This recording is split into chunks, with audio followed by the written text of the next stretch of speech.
मेरे प्यारे बच्चों, आप सभी को नमस्कार। क्या हाल है भाई? नीलेश कुमार, पीयूष कुमार, सुशील कुमार, अकिफ अकिफ क्या नाम था भाई? आकिफ असलम था क्या था? पुष्पक, आईफोन, कुशलदीप कुमार, नीलेश वर्मा, अनुभव, सत्येंद्र कुमार। मेरे प्यारे बच्चों, आप सभी को नमस्कार। आप सभी का स्वागत है इस सेशन में। आइए मेरे बच्चे, हम आगे बढ़ते हैं और जो वेन डायग्राम हम पढ़ रहे थे उसी पर आगे चर्चा करते हैं। मैं उम्मीद करता हूं कि जो बेसिक्स मैंने बताए थे वेन डायग्राम के उतना आप पढ़ के आए होंगे। आइए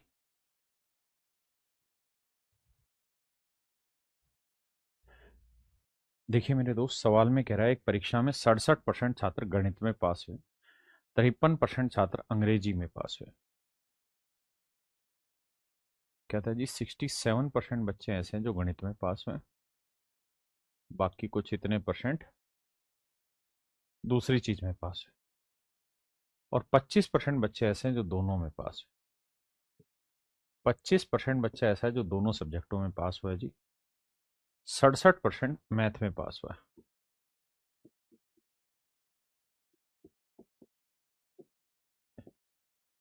53% इंग्लिश में पास हुआ, और 25% दोनों में पास हुआ। कहता है यदि 200 छात्र गणित व अंग्रेजी दोनों में फेल हुए हैं तो बताइए कितने छात्र केवल गणित में पास हुए, ओनली मैथ में कितने पास हुए।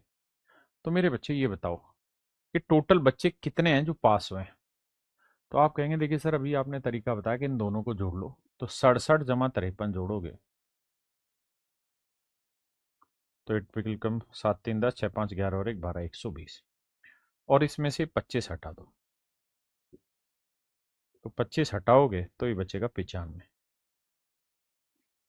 यानी 95% बच्चे ऐसे हैं जो किसी ना किसी सब्जेक्ट में पास हुए। 95% मेरे बच्चे बच्चे ऐसे हैं जो किसी न किसी सब्जेक्ट में पास हुए। हाँ जी, 95% बच्चे ऐसे जो किसी न किसी सब्जेक्ट में पास हुए। भाई 67 एक में पास हुए, 53 एक में, तो 67 53 जोड़ा 120। 25 ऐसे थे जो 2 बार काउंट हो गए, वो घटा दिया तो आया 95%। यानी मैं ये कह सकता हूँ सर 95% बच्चे किसी न किसी सब्जेक्ट में पास हुए, तो टोटल 100% बच्चे हैं, उसमें से 95% किसी न किसी सब्जेक्ट में पास हुए, तो बाकी 5% कौन है? सर बाकी 5% वो लोग हैं जो किसी में भी पास नहीं हुए। तो किसी में भी पास नहीं हुए, तो ये जो 5% है ये रिप्रेजेंट कर रहा है 200 बच्चों को। तो 1% की वैल्यू, तो आप कहेंगे बटे 5। अब कह रहा है यार उन बच्चों की संख्या बताइए जो केवल मैथ में पास हुए। Then how many students passed in only maths. तो बताइए कितने छात्र केवल गणित में पास हुए। कितने ऐसे बच्चे हैं जो केवल गणित में पास हुए, मेरे बच्चे बताइए। तो जानते हैं, आप कहेंगे जी 67% मैथ में पास हुए, उसमें से 25 तो ऐसे हैं जो दोनों में पास हुए।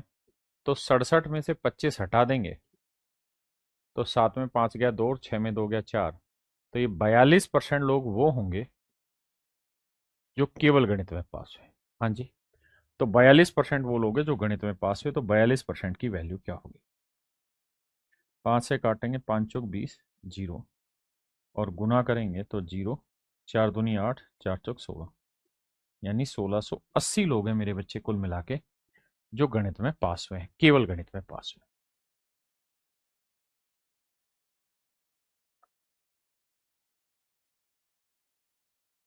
करिए मेरे भाई, सेम ही सवाल है, लगाइए दिमाग।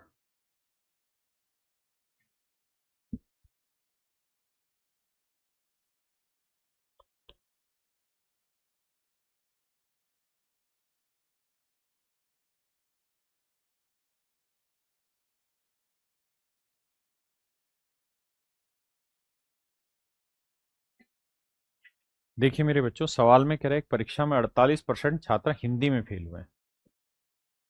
ये है जी हिंदी, ये कोई दूसरा सब्जेक्ट है।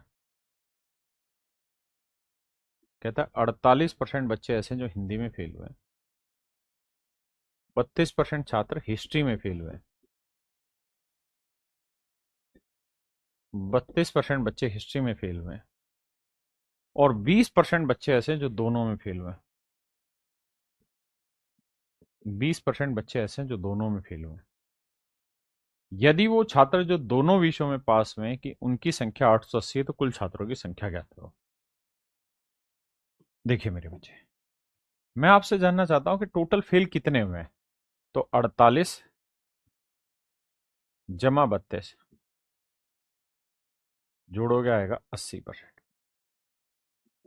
और इसमें 20% ऐसे हैं जो दो बार काउंट हो चुके हैं। क्यों?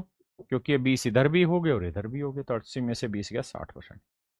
यानी हम ये कह सकते हैं कि सर 60% बच्चे ऐसे हैं जो किसी ना किसी सब्जेक्ट में फेल हुए हैं। 60% बच्चे ऐसे हैं मेरे बच्चे जो किसी ना किसी सब्जेक्ट में फेल हुए हैं। तो बाकी कितने रह गए भाई? तो 100 में से अगर 60 हटा दें तो बाकी बचे 40%। ये वो बच्चे होंगे जो दोनों सब्जेक्टों में पास हुए। क्योंकि 60% बच्चा अगर किसी न किसी में फेल हुआ है तो बाकी बचा 40% वो दोनों में पास हुआ होगा। जबकि सवाल में कह रहा है कि 40% की वैल्यू जो है वो 880 है। तो 1% की जो वैल्यू होगी मेरे बच्चे बटे 40 होगी। और 100% की वैल्यू बताइए। 100% का ना टोटल नंबर ऑफ स्टूडेंट, तो गुना 100 की वैल्यू बताइए। 0 22, 22 को 100 से गुना करेंगे तो आंसर आया 2200। तो इसका मतलब मेरे बच्चे ऑप्शन बी मेरा राइट आंसर। ऑप्शन बी मेरा राइट आंसर है।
देखिए मेरे बच्चे, सवाल ने कहा in an examination 600 student appeared.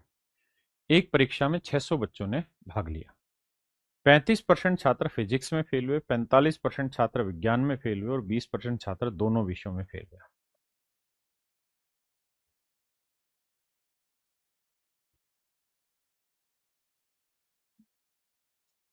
देखिए यार, 35% बच्चे विज्ञान में फेल हुए, साइंस में। 45% केमिस्ट्री में, भौतिक विज्ञान में। भौतिक क्या होता है? फिजिक्स। और रसायन विज्ञान, केमिस्ट्री साइंस। इसमें कहता है 45% बच्चे दोनों केमिस्ट्री में फेल हुए और 20% छात्र दोनों विषयों में फेल हुए। 20% दोनों में फेल हुए। तो मैं आपसे ये जानना चाहता हूँ टोटल कितने बच्चे फेल हुए हैं। तो आप कहेंगे देखो सर 35 जमा 45 जोड़ोगे, ये आएगा सर 80। 80 में से ये 20 हटा दो क्योंकि दो बार काउंट हो चुका है, तो बचे 60%। यानी सर 60% लोग वो हैं जो किसी ना किसी सब्जेक्ट में फेल हुए, चाहे वो एक में फेल हुए, चाहे वो दो में फेल हुए, चाहे वो 20 में फेल हुए, लेकिन 60% बच्चे ऐसे हैं जो किसी न किसी में फेल हुए। तो टोटल होते हैं मेरे बच्चे 100% बच्चे। तो उन 100% में से ये 60% हटा देंगे तो बाकी बचा 40%। तो ये 40% लोग वो होंगे जो दोनों सब्जेक्टों में पास हुए होंगे। अब हमें कह रहा है कि यार टोटल बच्चे थे 600, मतलब 100% की वैल्यू जो है it is being represented as 600। वो 600 को रिप्रेजेंट कर रही, तो 1% की वैल्यू बटे 100। तो कह रहा है जी 40% की वैल्यू कितनी? तो गुना 40। 6 चौक 24, 240। तो मेरे बच्चे मेरा सही उत्तर आएगा निकल के 240। Option B. कुछ है ही नहीं, बहुत आसान है।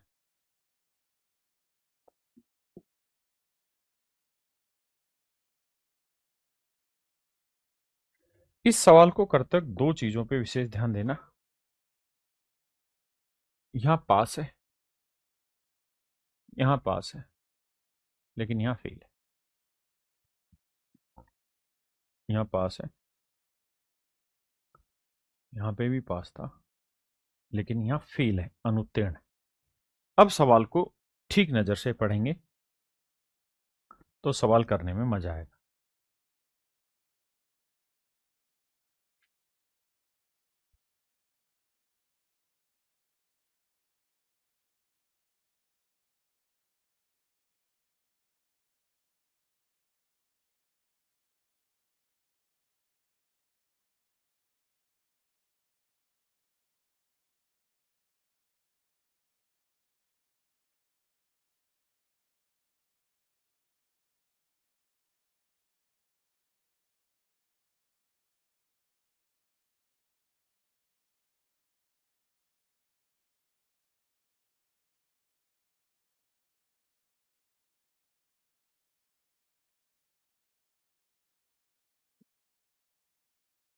देखिए मेरे भाई, कहता है यार एक परीक्षा में 80% बच्चे हैं जो गणित में पास हुए हैं। हमें यहाँ ये देखना होगा कि उसने ये कहा कि भाई 15% बच्चे दोनों में फेल हुए। तो हमारे पास जो दोनों का डाटा है ना फेल होने का, वो मेरे बच्चे 15% है। तो हमें सबको फेल होने पे लाना पड़ेगा। कैसे, देखिए।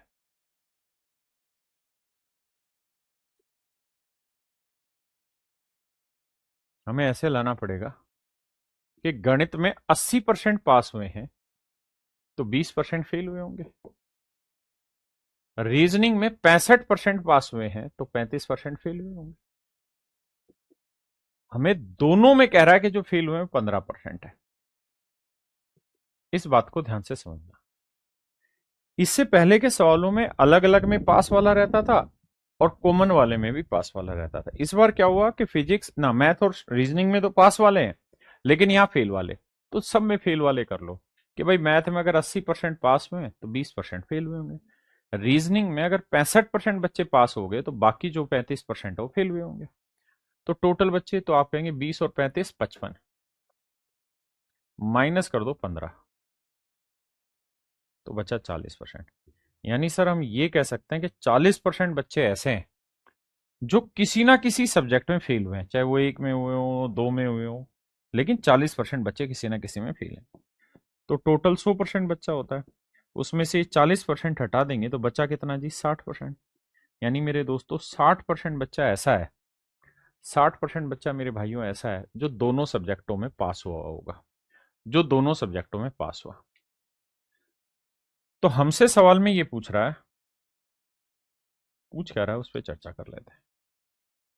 तो हमसे कह रहा है 150 स्टूडेंट, 150 बच्चे ऐसे हैं जो दोनों ना, जो केवल मैथ में पास हुए हैं। Then find how many student fail only in reasoning.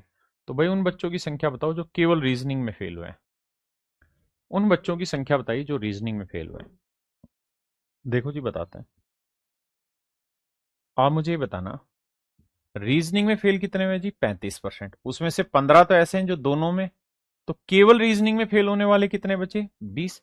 35 में से 15 घटाया 20। तो अगर आपसे सवाल में ये पूछा गया है कि भाई ओनली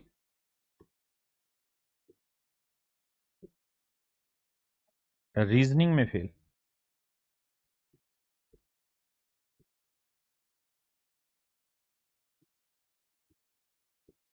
ओनली रीजनिंग में फेल होने वाले, केवल रीजनिंग में फेल होने वाले बच्चों की संख्या ज्ञात करिए, तो आपका जवाब होगा जी 20%। कितने होंगे मेरे बच्चे, 20%। आपने कहा हाँ पाठ ठीक है सर। अब सवाल ने कहा था 150 छात्र ऐसे हैं जो गणित में पास हुए, तो ओनली मैथ में पास होने वाले कितने हैं, ओनली मैथ में पास। तो आप कहेंगे देखिए सर, मैथ में जो पास होने वाले बच्चे हैं वो हैं 80%। सवाल ने पहली लाइन में कहा कि भाई 80% बच्चे ऐसे हैं जो मैथ में पास हुए हैं। इस 80 में से 60% बच्चे ऐसे हैं जो मैथ और रीजनिंग दोनों में पास हुए हैं। बिल्कुल ठीक है। 60% बच्चे ऐसे हैं जो दोनों में पास हुए हैं। तो केवल मैथ में कितने पास हुए जी? 20%। तो केवल मैथ में मेरे भाई 20% पास हुए। और सवाल ने यही दे रखा है कि भाई 150 बच्चे ऐसे हैं जो केवल गणित में पास हुए हैं, यानी 20% की वैल्यू है मेरे बच्चे 150। तो कह रहा है केवल रीजनिंग में कितने फेल हुए? 20% और 20% की वैल्यू 150 है, यानी मेरे बच्चे ऑप्शन ए हो जाएगा। कान खोल के आराम से सवाल को 2-3 बार पढ़ने की कोशिश करिए।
देखिए मेरे भाई, सवाल में कह रहा है एक परीक्षा में 40% छात्र गणित में फेल हुए।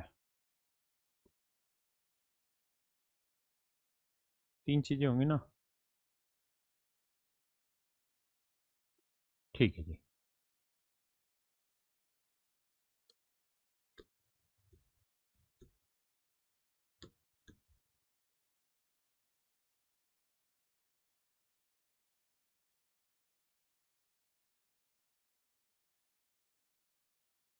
आइए मेरे बच्चे, सवाल में क्या कह रहा है उस बात पर चर्चा करते हैं। सवाल में मेरे बच्चे कह रहे हैं एक परीक्षा में 40% बच्चे मैथ में फेल हुए हैं।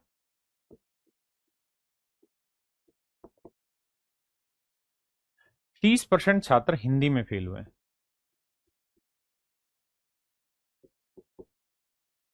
50% बच्चे इंग्लिश में फेल हुए हैं। तो मैंने एक को मेरे बच्चे हिंदी मान लिया, एक को इंग्लिश मान लिया और एक को मैथ मान लिया।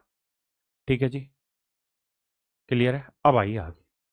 अब कह रहे हैं यदि 25% छात्र मैथ और इंग्लिश दोनों में फेल हुए हैं, तो भाई मैथ और इंग्लिश में ये वाला कॉलम है, तो 25% बच्चे ऐसे हैं जो मैथ और इंग्लिश दोनों ना, बच्चे हैं गणित और इंग्लिश में, तो ये 25% ऐसे हैं जो मैथ और इंग्लिश दोनों में फेल हुए हैं। 15% बच्चे ऐसे हैं जो इंग्लिश व हिंदी में फेल हुए हैं।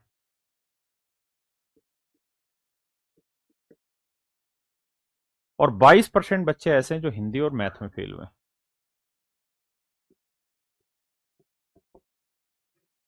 और कह रहा है 13% बच्चे तीनों सब्जेक्टों में फेल हुए हैं। तो मेरे बच्चे तीनों सब्जेक्टों में जो कॉलम आ रहा है वो यही वाला आ रहा है।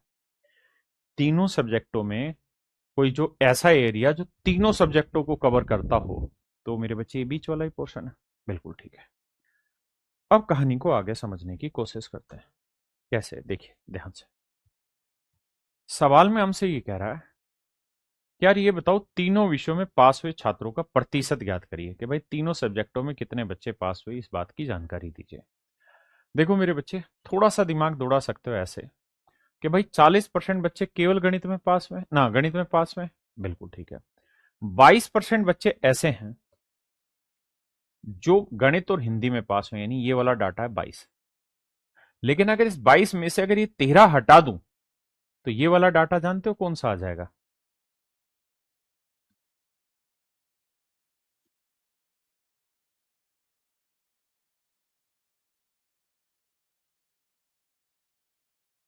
अब एक एक चीज को लिखवाता हूं ताकि सारी बातों की पहचान हो पाए। अगर मेरे बच्चों इस सवाल में ये पूछा जाए ना, ओनली फेल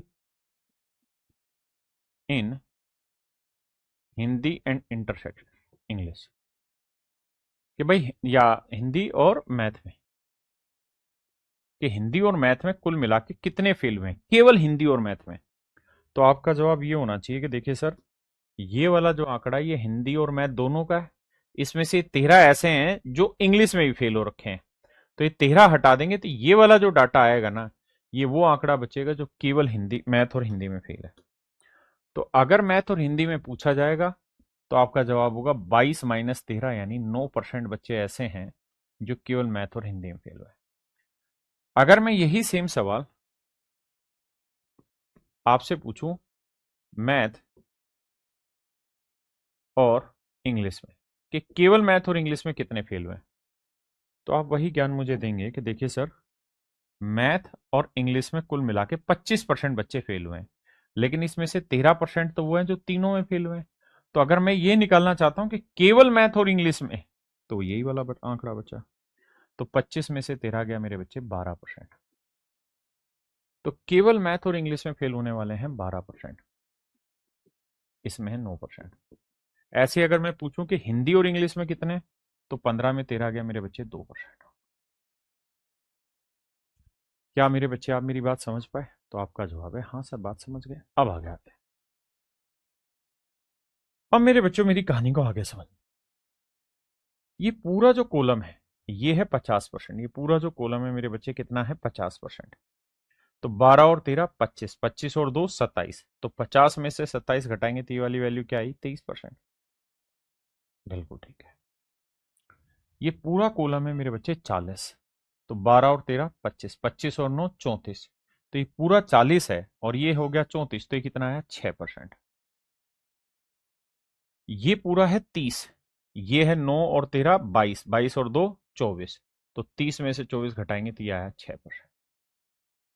एक बार मेरे बच्चे इन बातों को समझो, फिर आगे बढ़ेंगे।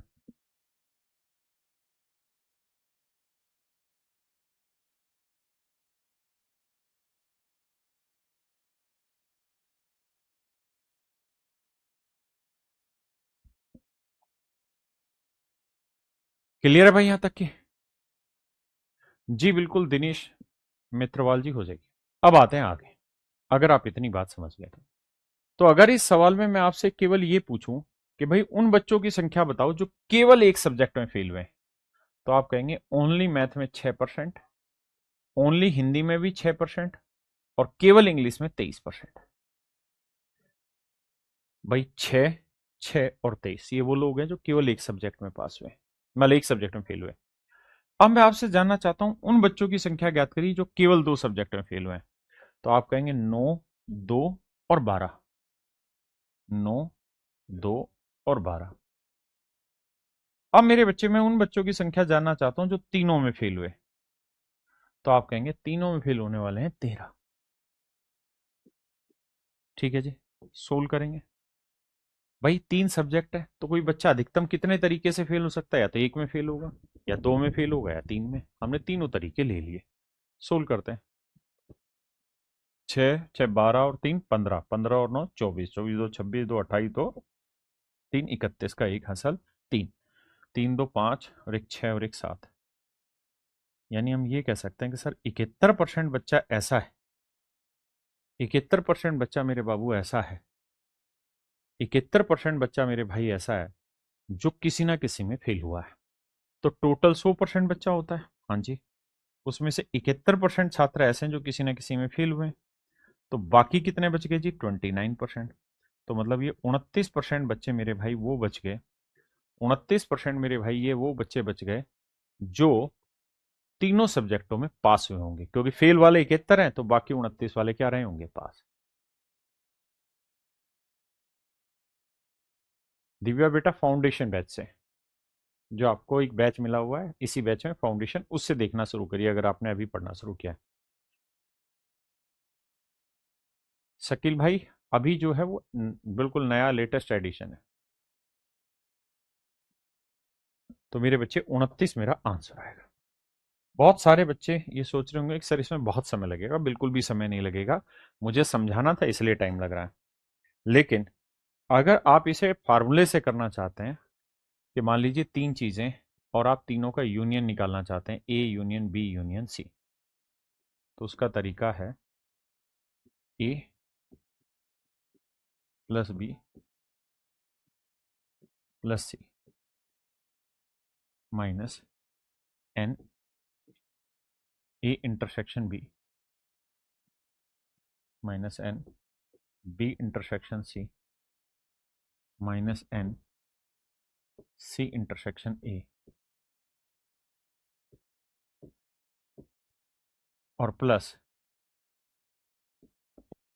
N A intersection B intersection C. ये रहता है मेरे बच्चे कंबाइंड फार्मूला।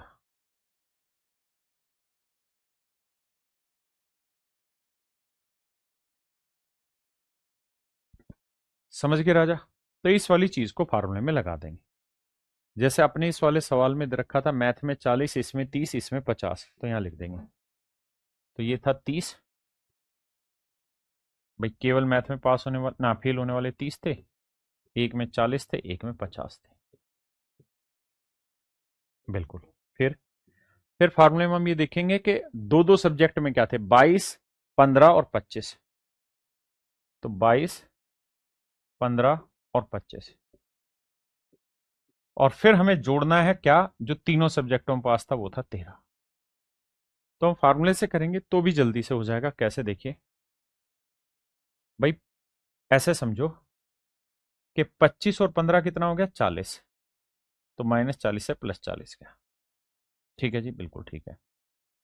अब देखो 30 में से 22 घटाएंगे, क्या बचा, 8, 8 और 13 21, 21 और 50 71, यानी 71% बच्चा ऐसा है जो किसी न किसी सब्जेक्ट में फेल हुआ है।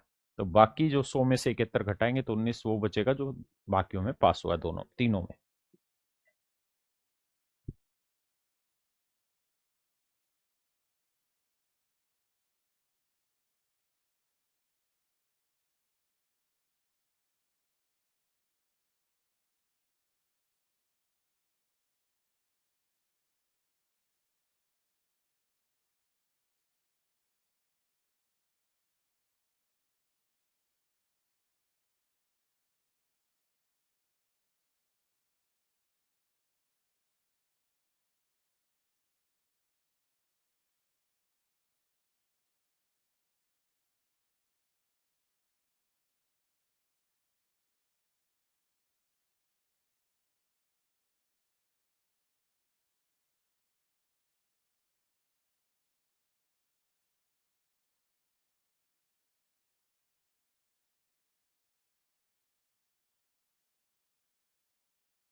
देखिए भाई मेरे बच्चों, सवाल में कह रहा है in an examination 20% of the student fail in math. कहता है यार 20% बच्चे मैथ में फेल हुए।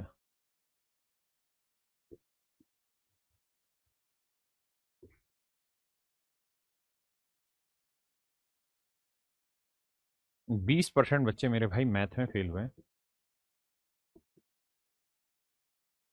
15% इंग्लिश में फेल हुए,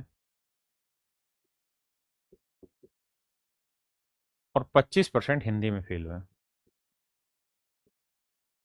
25% हिंदी में फेल हुए। 5% बच्चे ऐसे हैं जो मैथ और इंग्लिश दोनों में फेल हुए। ये बच्चे 5% है। 10% बच्चे ऐसे हैं जो इंग्लिश और हिंदी में फेल हुए हैं। 10% बच्चे ऐसे जो इंग्लिश हिंदी में फेल हुए। 15% बच्चे ऐसे हैं जो मैथ और हिंदी में फेल हुए।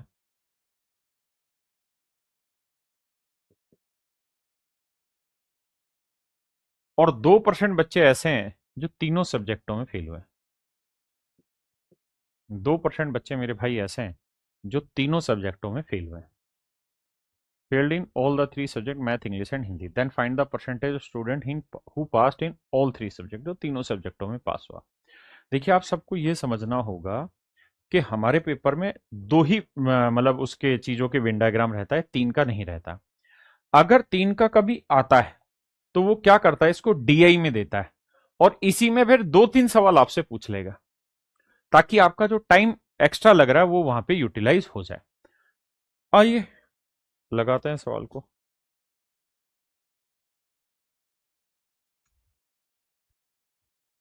देखिए, मैं हमेशा ही वेन डायग्राम करना पसंद करूंगा, क्योंकि मुझे वेन डायग्राम से चीजें ज्यादा क्रिस्टल दिखती हैं और ज्यादा आसानी से मैं कर पाता हूं। आपको फार्मूला भी बता रहा हूं।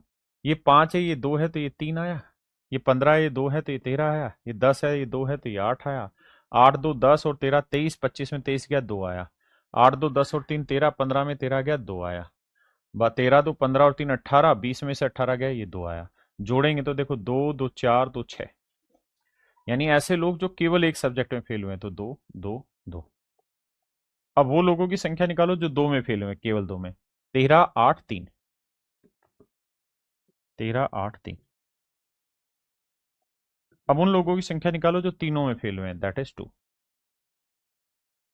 तो जोड़ोगे मेरे बच्चे, तो 2 2 4 2 6 और 3 9, 9 8 17, 17 3 20 और 2 22 का 2, असल 2 2 और 1 3। यानी मेरे बच्चे 32% बच्चे ऐसे हैं जो किसी ना किसी सब्जेक्ट में फेल हुए हैं। तो टोटल 100% बच्चे थे जी, बिल्कुल। तो 100 में से 32 हटा देंगे तो बचा कितना मेरे बच्चों? 68%। तो यानी 68% लोग वो होंगे जो बाकियों में पास हुए हैं। और यही हमसे सवाल में पूछा हुआ है कि तीनों सब्जेक्ट में कितने बच्चे पास हुए, तो जवाब होगा 68%। क्या हो जाएगा मेरे बच्चे? 68%। अब मेरे बच्चों में इसी सवाल को फार्मूले से पढ़ा देता हूं। देखिए यार, यहीं ले लेते हैं फार्मूला।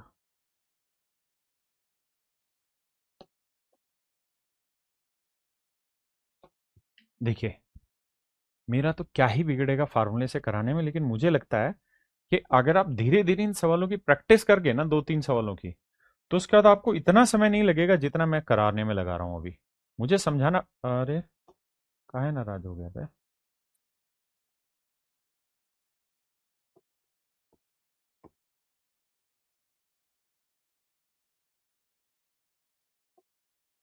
देखिए, बहुत आसान। मैंने अभी एक फार्मूला बताया कि यूनियन जब आप निकालने जाओगे कि भाई मैथ, इंग्लिश और हिंदी तीनों में कुल मिला के कितने फेल हुए हैं, तो आपको पहले निकालना होगा मैथ में फेल वाले, इंग्लिश में फेल वाले, हिंदी में फेल वाले। फिर माइनस करना होगा मैथ और इंग्लिश दोनों में फेल होने वाले, इंग्लिश और हिंदी में फेल होने वाले, और हिंदी और मैथ में फेल होने वाले। और फिर प्लस करना होगा तीनों में फेल होने वाले। हाँ जी, आइए लगाते हैं दिमाग। तो मेरे प्यारे बच्चों, ये वैल्यू है 20, ये वैल्यू है 15 और ये वैल्यू है 25। 25 15 40 और 20 60, तो ये हो गया। ये वाली वैल्यू है मेरे बच्चे 15, 5 और 10। तो 10 5 15 15 30। और ये वाली वैल्यू है मेरे बच्चे 2। तो 60 में 30 गया 30, 30 और 2 32। यानी मेरे बच्चे 32% लोग ही ऐसे हैं जो किसी न किसी में फेल हुए हैं। तो 100 में से 32 हटा देंगे तो बाकी जो बचे 68%, वो लोग होंगे जो बाकी तीनों सब्जेक्टों में पास हुए। करिए जी।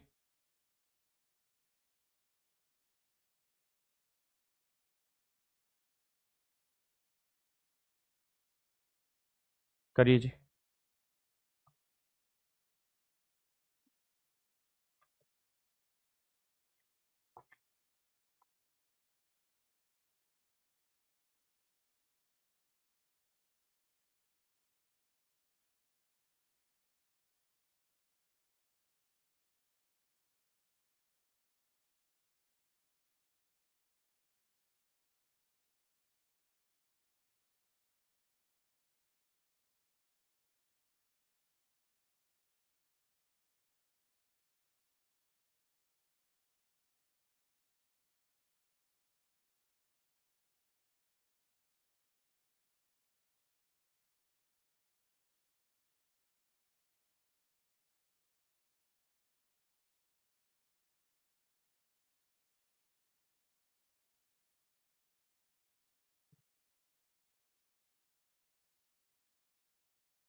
देखिए मेरे बच्चे, ये सवाल है जो थोड़ा सा अच्छी क्वालिटी का क्वेश्चन है, समझाता हूं।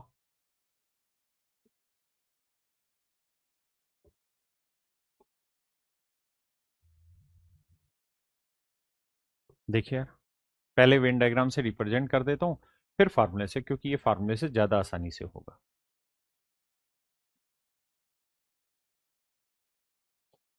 देखो मेरे भाई, कह रहा 53% बच्चे गणित में पास हुए हैं,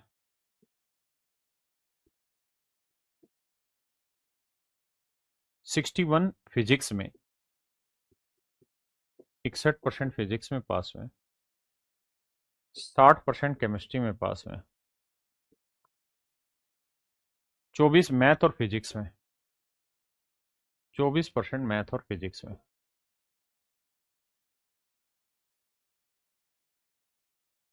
35% फिजिक्स और केमिस्ट्री में, 35% फिजिक्स और केमिस्ट्री में, 27% मैथ और केमिस्ट्री में,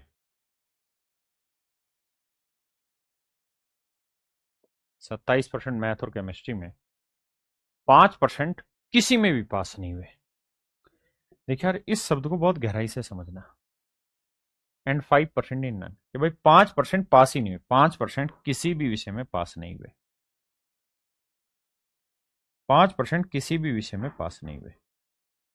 यानी सच बात यह है कि आपके पास ये वाला डाटा मिसिंग है, और यही आपको फाइंड आउट भी करना है ना। इसके आधार पर ही बाकी चीजें कैलकुलेट करेंगे। अब आप ये बात जानते हैं कि फार्मूला होता है कि भाई 3 सब्जेक्ट है, मैथ फिजिक्स और केमिस्ट्री, तो M union P union C बराबर होगा NM NP NC. Math intersection physics, math comma chemistry, math physics intersection chemistry, और लास्ट वाला प्लस वो बच्चे जो मैथ फिजिक्स केमिस्ट्री तीनों में। तो ये मेरे बच्चे मेरा सवाल। अब सवाल में कह रहा है कि यार 5% बच्चे किसी भी सब्जेक्ट में पास नहीं हुए। तो मेरे भाई, इस बात का मतलब ये कि 5% बच्चे ऐसे हैं जो किसी भी सब्जेक्ट में पास नहीं हुए, मतलब सब में फेल हो गए। तो यानी टोटल 100% बच्चे हैं, और 100% में से 5% किसी में भी पास नहीं हुए। तो इसका मतलब बाकी 95% बच्चे वो हैं जो पास हुए होंगे किसी न किसी में। आपने कहा हाँ। तो यानी तीनों सब्जेक्टों में कुल मिला के जो पास हुए हैं वो 95% बच्चे हैं, चाहे वो एक सब्जेक्ट में हुए हो, चाहे दो में या तीन में, लेकिन टोटल पास होने वाले 95 हैं, क्योंकि 5% किसी में भी पास नहीं हुए। अब आइए, मैथ में पास होने वाले कितने जी? 53। फिजिक्स में पास होने वाले 61, केमिस्ट्री में पास होने वाले 60, मैथ और फिजिक्स में पास होने वाले 24, मैथ और केमिस्ट्री में पास होने वाले 27, फिजिक्स और केमिस्ट्री में पास होने वाले 35,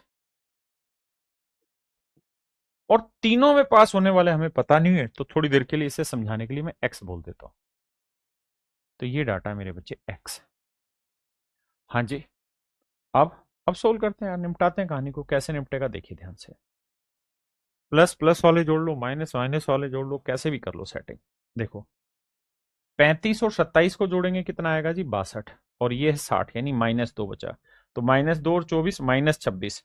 तो -26 है, और 53 में से 26 घटाएंगे तो आएगा 27। तो 27 ये आ गया, और 61 ये, तो 7 और 1 8, 6 2 8, 88 आ गया। 88 उधर ले जाके माइनस करेंगे, तो x की जो वैल्यू आएगी वो आएगी 7।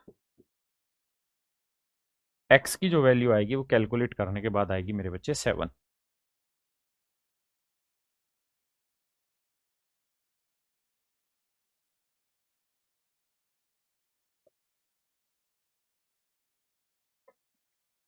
x की जो वैल्यू आई मेरे बच्चे कितनी आ गई? 7। तो ये जो डाटा है ये मेरे बच्चे है 7%। अब आते हैं आगे, हमसे पूछा क्या है। अब हमसे सवाल में ये पूछा है कि भाई उन बच्चों की कैलकुलेशन करके बताइए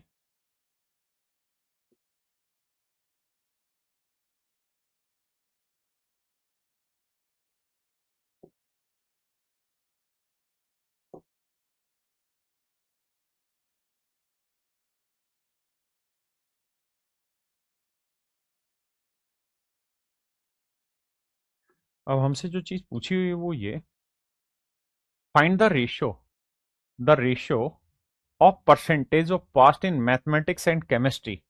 कहते हैं यार उन बच्चों का रेशियो बताओ जो केवल मैथ और केमिस्ट्री में पास हुए बट नॉट इन फिजिक्स।